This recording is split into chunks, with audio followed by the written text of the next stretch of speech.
Habla de una relación de este hongo con otros niveles, otros planos de existencia en el mundo maya, ¿no? Los lugares más espectaculares a los que fui, y particularmente por los hongos que hay ahí, ¿no?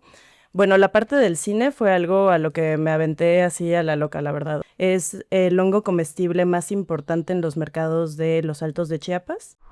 Te doy la bienvenida a Microphone Podcast, un espacio que nos ayuda a amplificar nuestra voz, un aparato como el micrófono que desde lo más micro nos ayuda a que nuestra voz se escuche y se expanda como nos ayudan los expansores y potenciadores de la conciencia. En este podcast vamos a hablar de temas de desarrollo y evolución personal de la humanidad, de las leyes universales, de las microdosis, hongos, psilocibina y temas que verdaderamente nos ayudan con alto valor a poner a prueba y en práctica los aprendizajes que estamos teniendo en el día a día, que nos ayuden a integrar y escuchar las voces de otras personas que tienen sabiduría, conocimiento y muy grandes experiencias para compartir. Disfrútalo.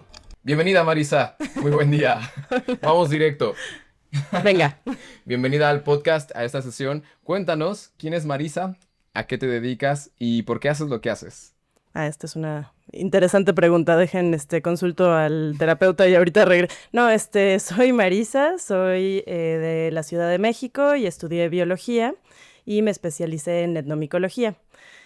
Actualmente eso es parte de lo que hago. También me dedico mucho a idiomas, doy clases, hago interpretación y traducción y, bueno, me dedico a otros intereses también. Pero por la parte de los hongos, actualmente estoy muy interesada en los temas de lingüística, en el área maya, los nombres que se le dan a los hongos y todo lo que eso refleja de la importancia de ciertas especies, de las culturas locales, y también me interesa mucho la parte de educación y divulgación de la ciencia. Maravilloso. Nos conocimos por el Joy Fest hace 2 añitos Sí. y aportaste tanto que, bueno, esta edición que vamos a hacer este año también, mucho de ello lo veo justo por la parte etnomicológica, los nombres, el valor que se le da a los hongos de acá. Cuéntanos acerca del Yui. El Yui. El Yui es un nombre que me ha costado mucho trabajo trazar como su origen etimológico, porque muchos nombres son mucho más descriptivos, tienen colores, tienen características ecológicas, pero este es uno de estos nombres que son como el nombre más representativo para una especie que es de muchísima importancia localmente.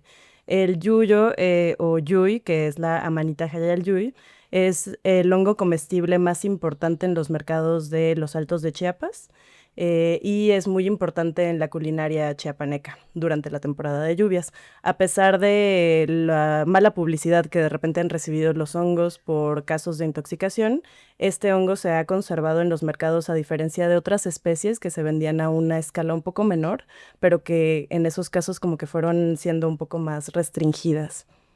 Cuando yo llegué a San Cristóbal de las Casas, algo de lo que más me impresionó fue ir al mercado Tielmans y ver a todas las hongueras ofreciendo el Amanita Hayal Yui. Ujú. Y esto me parece impresionante. ¿Por qué sería importante hoy en día preservar estos nombres y el uso o distribución de estos hongos de mano de las personas que los conocen, van y lo colectan a los bosques y los ofrecen en los mercados en un lugar como lo es Chiapas en México? Bueno, esta es una gran pregunta. Los nombres yo creo que contienen muchísimo del conocimiento etnomicológico que hay. Son como una vía de memoria que tenemos inmediata, ¿no? En las palabras de repente tenemos escondidos un montón de significados, un montón de conocimientos, y en el caso de los nombres de los hongos, eso es particularmente importante porque muchas veces justo nos ayudan a distinguir entre especies que pueden ser seguras o no seguras. Nos habla de relaciones vegetales entre hongos y plantas, como la lacaria, por ejemplo, le dicen kabishtoj, y toj es pino, ¿no? Entonces esta es una micorriza de pino, y en el nombre ya tenemos ahí algo que nos dice cuál, o sea, dónde la vamos a encontrar. Si vemos una de estas especies en otro tipo de vegetación, vamos a dudar un poquito que sea la que conocemos. Y bueno, esto se conserva en la memoria pues de la gente, ¿no? Pero aparte es algo que mm, ante la urbanización y la educación formal y muchas veces como algunas ideas que hay acerca de los hongos como un recurso como un poco de pobres, que permearon muchísimo, se han ido perdiendo hasta cierto punto y actualmente hay una revalorización muy linda, parte de la cual pues tratamos de promover en el Yui Fest, por ejemplo, y hacer que la gente aprecie mucho más como estas alternativas que tienen pues las dietas más industrializadas a las que estamos un poco más acostumbrados ahora.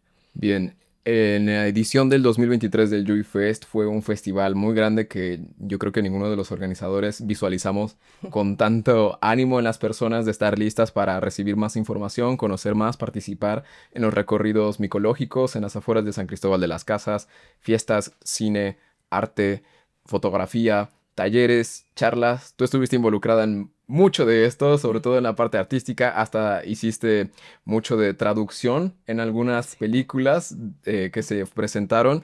Y en esta edición vamos a tener como invitado a la Manita Muscaria. Cuéntanos sobre su nombre. Es en maya el que conocemos como Yui Chauk. Y Sí. em, cuéntanos por qué tiene tanto estigma o tabú este hongo a nivel cultural y a la vez es tan conocido. Bueno, es un yui también, entonces este es el yui chauk, el yui del rayo. Y el rayo tiene un significado muy profundo en las culturas mayas. Este nombre es de el Tzotzil, yui chauk, y nos habla de una relación de este hongo con otros niveles, otros planos de existencia en el mundo maya, ¿no? Entonces, el rayo es un comunicador, es algo que puede como atravesar los planos y entonces comunicar cosas que vienen de, pues, los espíritus, ¿no? De los guardianes. Y está relacionado con el hongo porque se supone que donde cae un rayo nace una amanita muscaria. Y las amanitas muscarias son especies que en su distribución americana, bueno, en todas sus distribuciones son una especie tóxica, pero son una especie que tiene dos tipos de toxinas diferentes. Una de las toxinas, el mucimol, si no me estoy confundiendo aquí, es neurotrópica. Y la otra, muscarina, no, estoy al revés. Muscarina es neurotrópica y mucimol es una sustancia que irrita a nivel gastrointestinal. Y las proporciones en las que están presentes en las especies americanas son un poquito diferentes a las de las especies europeas. En Europa este hongo es súper famoso, existe muchísimo folclore al respecto, hay muchas historias de que si Santa Claus, que si la Coca-Cola, que los renos, las chamanas rusas utilizan la amanita muscaria, como acá se utiliza el psilocibe, pero ese uso no aparece en las culturas americanas, a pesar de que en teoría la distribución también está asociada por el estrecho de Bering, ¿no? Entonces sí hay como una continuidad de este grupo de especies, pero pues cambian en su química en el área, en la zona americana y en América estos usos están en los grupos de psilocibe y en otras especies. Y la manita muscaria es un hongo aparte muy llamativo, o sea, es imposible no verlo, lo ves en el bosque y te impresiona, es muy hermoso. Hay otras especies con otras tonalidades que también llaman la atención, pero como su tono rojo es así como... Entonces, yo pienso que parte es solo lo visual, ¿no? O sea, la gente que acostumbra a ver hongos es un hongo que no va a olvidar fácilmente, es un hongo que se parece mucho a la especie más utilizada y más comestible, y si bien no es el hongo más tóxico de las amanitas, pues esto lo hace como muy presente en el imaginario. Entonces, en algunas historias bueno, esta historia la registró en sus entrevistas el doctor Felipe Ruán, tenemos esta cuestión de que en donde cae el rayo aparece esta manita. Esta manita es venenosa, viene del rayo, y las serpientes, que son las encargadas de traer estos mensajes de que nos andamos portando mal, obtienen su veneno, de acuerdo con esta historia, comiendo la manita muscaria. Una vez que la comen, adquieren ese veneno, la cantidad que les hayan mandado desde el otro lado, y pues van y muerden a la persona que se portó mal para darle este aviso de que, pues, ¿qué onda, no? Que corrija el camino. Ujú. Wow, es muy interesante, Es una totalmente. historia muy loca. Y ahora vamos a pasar a esos planos sutiles, pero me gustaría que nos compartas dentro de la organización del UFest, que digo, hasta el día de hoy estamos haciendo, ¿cuáles son los tres retos más grandes a los que te has afrontado y que has aprendido de ellos? Mm, em, retos más importantes. Bueno, la parte del cine fue algo a lo que me aventé así a la loca, la verdad. O sea, sí, fue así como, ¿y qué tal si también hacemos un ciclo de cine?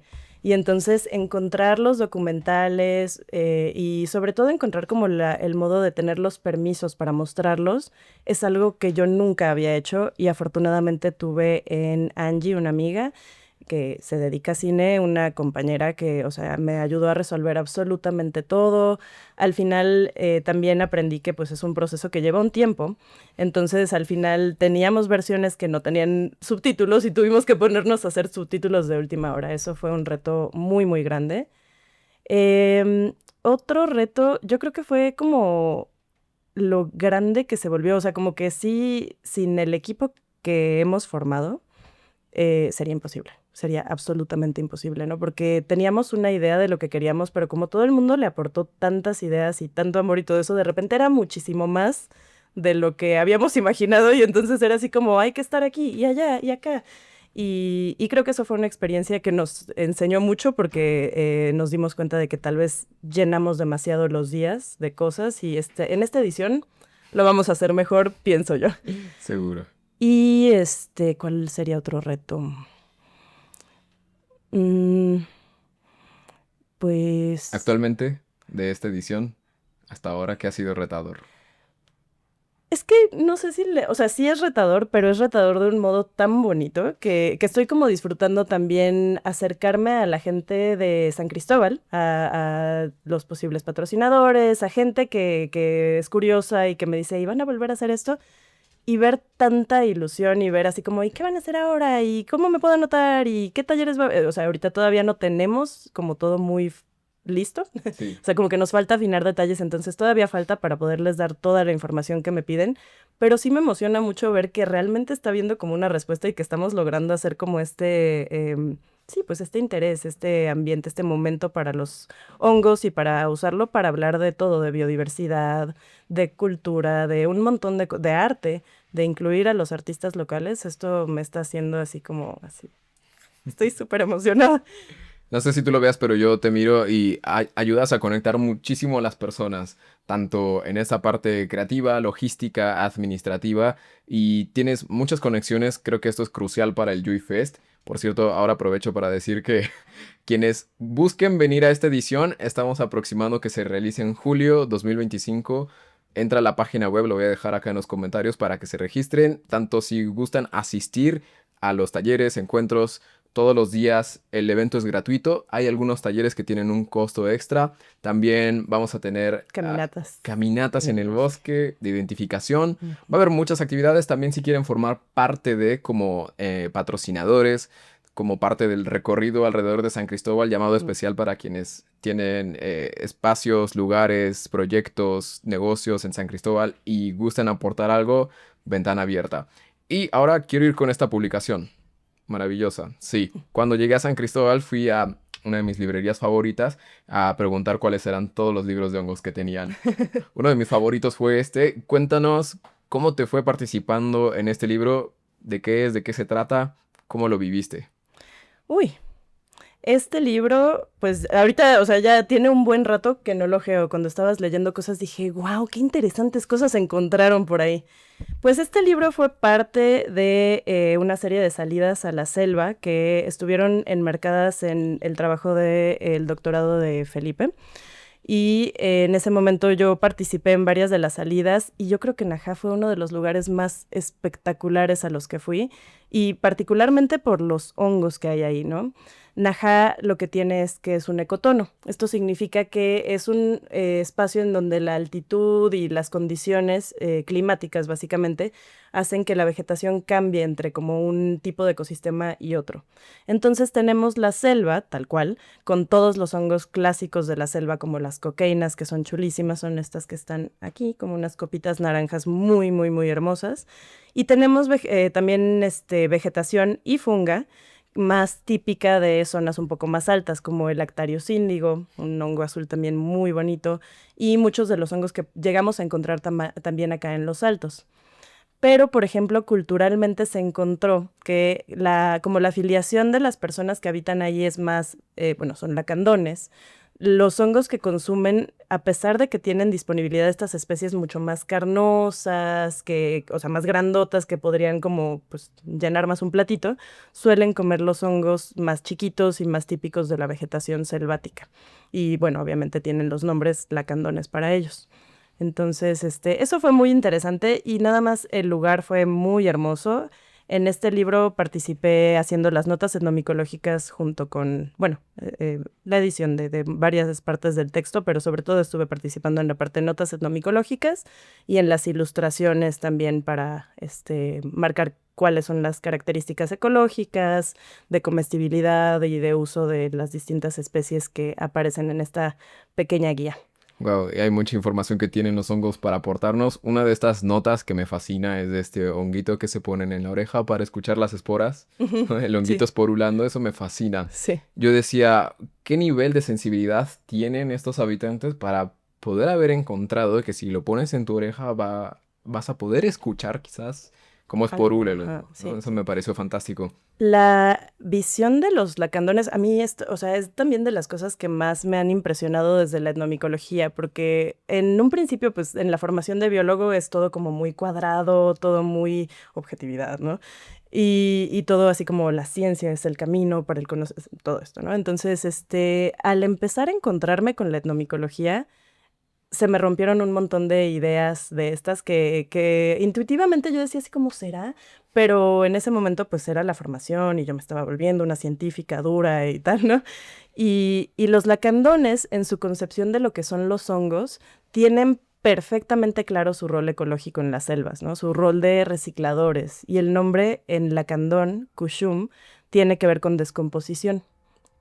Entonces es una cosa, o sea, es un conocimiento de la selva, de las especies, nombran un montón de especies que no se utilizan, que también es una de las cosas que de repente la gente dice, bueno, solo se le ponen nombres, o bueno, académicamente también había como esta idea de que solo se les ponía nombres a especies que tenían una utilidad. Y esto, pues, podrá ser cierto quizás en algunos grupos, pero en este grupo humano, evidentemente, no lo es para nada y es muy bonito acercarse a este modo de conocer los hongos, este modo de conocer la biodiversidad.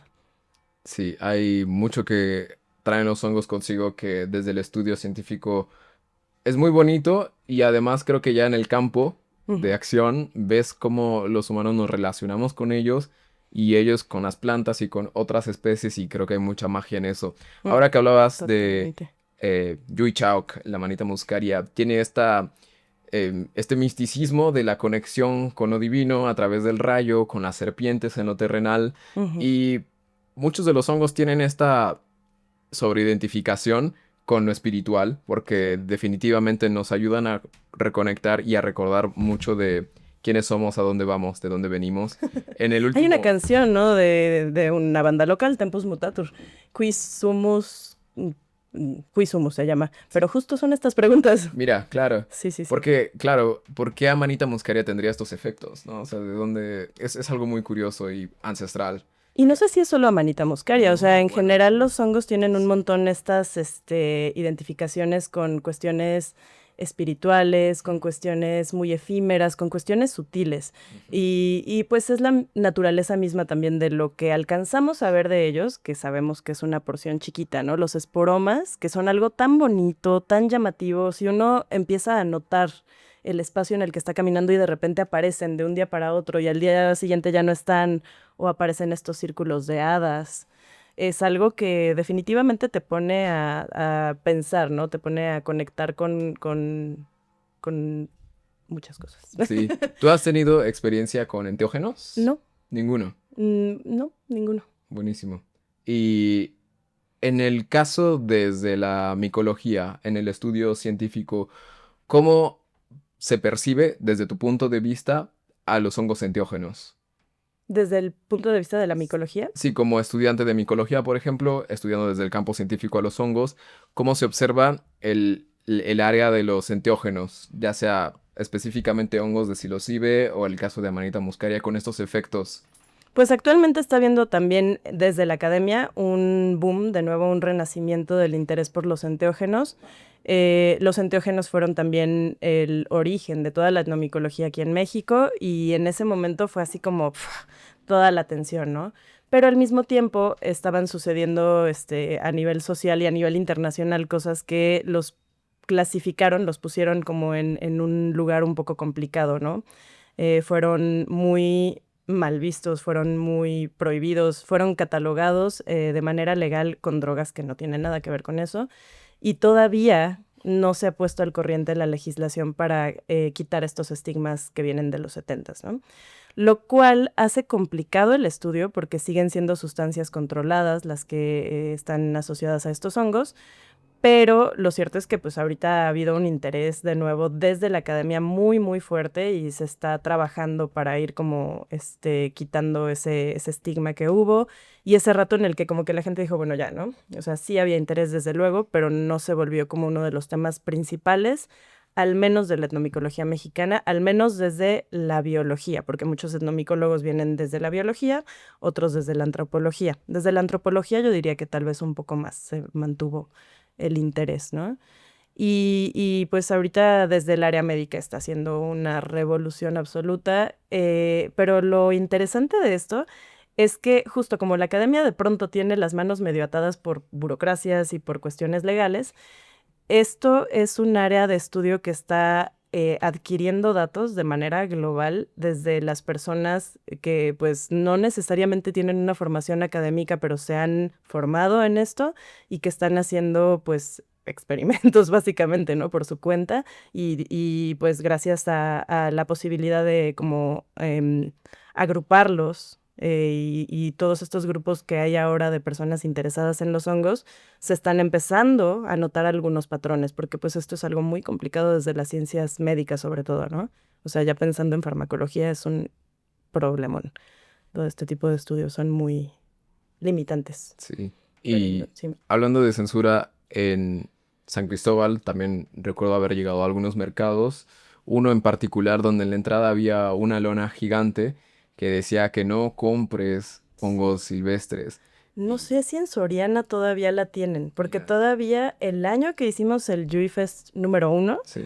en Soriana, no sé si fue en la temporada o fuera de temporada, pero habían puesto esta lona de no comas hongos silvestres. Yo fui en Mercosur cuando entré y vi ese cartel así con amarillista, literal, colores amarillos, no Mm, consumas ninguno. ujú, Y en algún momento lo hablábamos con nuestro compañero Ezequiel sobre el tema de educación por ujú, parte de quienes competa, ujú. igual sobre todo cada uno, el tema de investigar, pero que resultaría más fácil la censura en este sentido, decir, ningún Mejor hongo en ninguno, ¿no? lugar de explicar y educar cuáles sí, cuáles no.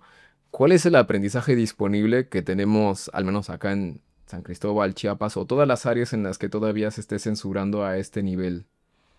Pues en los mercados la regulación ha sido mucho interna, ¿no? O sea, después de estos casos, para evitar problemas en los mercados mismos, como que la gente que llevaba hongos, los demás les decían ya no los traigan, ¿no? O sea, no los traigan. Incluso yo sí recuerdo hace muchos años que veías los montoncitos mucho más fácil, ¿no? Así como abiertamente. Y en las últimas ocasiones en las que llegamos a trabajar en mercados, se pueden pedir como por pedido especial, sobre todo hongos que vienen de zonas bajas, que no son de acá, pero no es algo que tengan como a la vista del público, porque sí se quedó una muy mala impresión. Hubo un manejo por medios un poco extremo cuando hubo estos casos, que no era para menos porque fueron casos muy dramáticos, ¿no? O sea, sí hubo un par de años en los que hubo casos con familias enteras. Hace poquito conocí a la doctora que atendió a los niños de uno de estos primeros casos, 2006, una cosa así, y se acuerda, o sea, se acuerda muy claramente de recibir a estos niños, de que no sabían qué estaba pasando, del cuadro clínico. Me describió a un detalle que dices, a 20 años de esto, fue algo muy impresionante. Y a la hora de tenerlo como en medios de esta manera tan impresionante, pues también causó ahí un shock en muchas personas, que a través de las distintas ferias de hongos, ahí lo hemos visto, ¿no? Así expresado, pero también pues hemos tratado poco a poco de calmar ese pánico. y de acercar a la gente pues a esto, ¿no? O sea, la respuesta es conocer, la respuesta es no olvidar, ¿no? Porque la gente va a seguir utilizando estos recursos. Entonces, Definitivamente. ¿Cuál es el consejo que le puedes dar a las personas que buscan o les interesa ir a los bosques a recolectar hongos? que es, Conocimiento cero. Solamente me gustaría ir al bosque a colectar hongos. bueno, ahora les diría que tengan mucho cuidado, porque lo cierto es que también vivimos en una era de información, pero información descontextualizada muchas veces. Y en el caso de los hongos, tenemos formas que se repiten en geografías muy, muy distantes, como les decía, la manita muscaria misma. En algunos lugares hay modos de utilizarla, incluso, o sea, se puede llegar a preparar de modos, ¿no? Pero necesitas el conocimiento local. Entonces, estas guías de internet o ponerlo en un grupo de Facebook y decir, esto se come, no lo hagan, por favor. No es una buena idea. Generalmente también las fotos que logramos tomar de los hongos si no conocemos no dan la información necesaria de qué hongo es y entonces la gente dice, ay, sí, se parece a uno que me comí, dátelo, ¿no? Y no. ¿Qué información es importante? Pues básicamente así como que necesitamos saber qué vegetación hay alrededor, necesitamos una foto en la que se vea en un hongo piloestipitado como este. Generalmente en esta parte de abajo tenemos el himenio que nos dice mucho más de en qué grupo puede estar un hongo y sin eso, o sea, si uno le toma la fotito desde arriba así, chulísima la foto, pero pues no nos va a decir nada. Y en muchos casos hay que escarbar un poquito porque hay datos de qué tipo de especie es también en la base del estípite o piecito de su señor honguito. Entonces, esta es información importante, pero también, pues, todos estos libros muy accesibles. Hubo un caso, no sé si se enteraron, de un libro generado con inteligencia artificial y una familia intoxicadísima. Esto fue en Reino Unido, me parece. Pero sí, son libros muy baratos que a la hora de ya revisarlo a detalle, ya lo quitaron, ¿no? O sea, ya no está a la venta cuando salió la noticia. Pero tenía hasta partes inventadas de los hongos, cosas que no existen. Lo que sucede ahí es que hay como como llaman alucinación dentro del proceso de la inteligencia artificial, en el cual como que promediando información de todo el mundo de lo que está obteniendo, pues se inventa cosas, básicamente. Y entonces, generalmente, en este caso, pues van a tener que, si no les caen bien los humanos, lástima, porque van a tener que acercarse a sus humanos locales expertos en hongos para empezar a conocer sus bosques. Ese es el modo, o sea, es esto.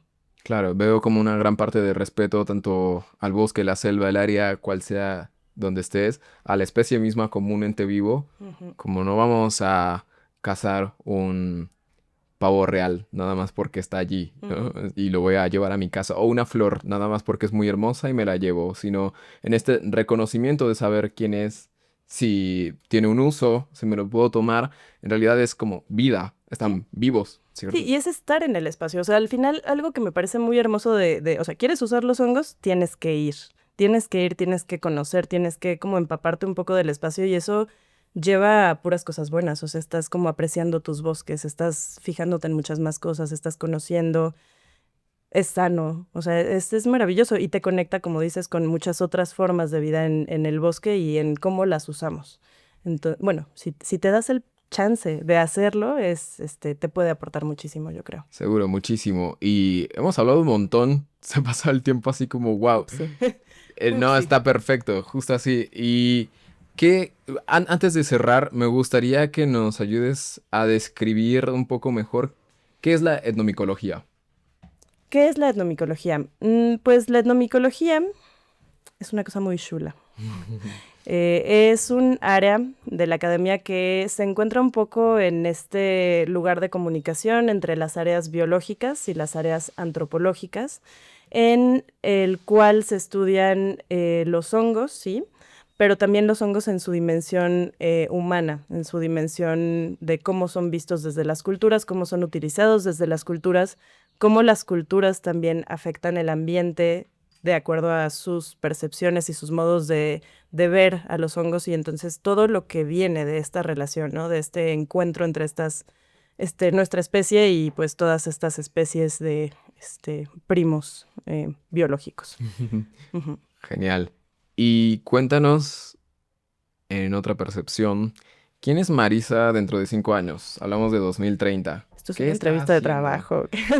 No, no tengo idea, no lo sé. No idea. No, o sea, justo esta parte, por ejemplo, de participar en toda el área artística para el Joy Fest es algo que, o sea, ya estaba un poco en mi vida, me llamaba la atención. Cada vez es un llamado más fuerte, entonces, no sé, o sea, estoy como abierta a donde me lleve la creatividad y sé que quiero seguir en muchas líneas de muchas cosas que me gusta hacer, pero pues los hongos sé que siempre van a estar siendo parte de lo que hago y de cómo trato de dejar algo bueno en este mundo y también el arte. Entonces, y a ver, Apertura. apertura. Buenísimo. Ujú. Y para cerrar, compártenos sobre estas tarjetas. ¿Qué son? Estas tarjetas también se hicieron en el marco del Joy Fest y fueron iniciativa de otra chica que nada más así de saber que esto iba a existir le interesó muchísimo. Entonces son especies locales con un poco de información también sobre los hongos.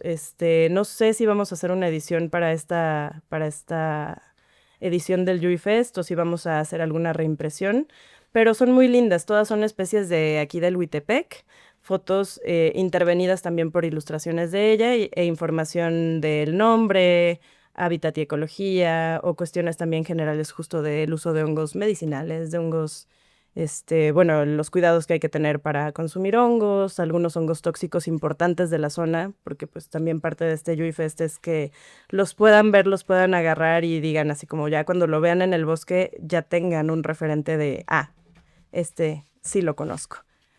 Genial. Son muy lindas. Nosotros tenemos unas, nos encantan. Y por último, ahora sí cerrando el podcast, Ujú. ¿qué le dirías a la Marisa que estuvo trabajando en este libro? Mm. Se vienen cosas buenas, no sé. Se va a poner bueno esto. Se pone mejor. Se pone bueno, sí. Buenísimo. Marisa, muchas gracias. Alex, He disfrutado muchas mucho gracias. esta charla. Sí.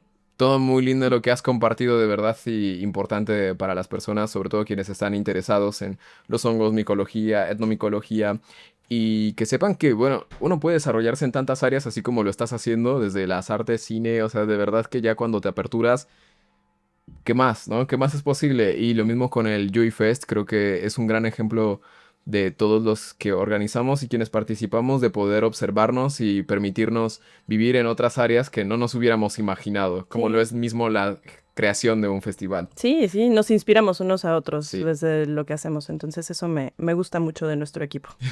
maravilloso. Vamos, equipo. Sí, vamos equipo. Gracias Martín por estar acá. Cámaras, micrófonos. Domingo que anda acá con sus patitas y lo escucharon en la grabación. Dejo acá abajo en los comentarios parte de la información para el Joy Fest para que te registres. También todo lo que guste compartir Marisa. Dejo también si hay acceso a este libro. Y nos vemos en el siguiente podcast. Que tengas un maravilloso y gran día. Disfruta. Gracias por estar hasta acá, aprecio muchísimo tu presencia y tu conciencia con toda la atención en este video. Si te ha gustado y si no también suscríbete, si estás en YouTube dale click a la campanita para que te lleguen las notificaciones. Si estás en Spotify danos un review con 5 estrellas si te ha gustado y compártenos con tus amigos. Síguenos en nuestras redes, visita aleacionfon.com y te deseo que tengas un gran día.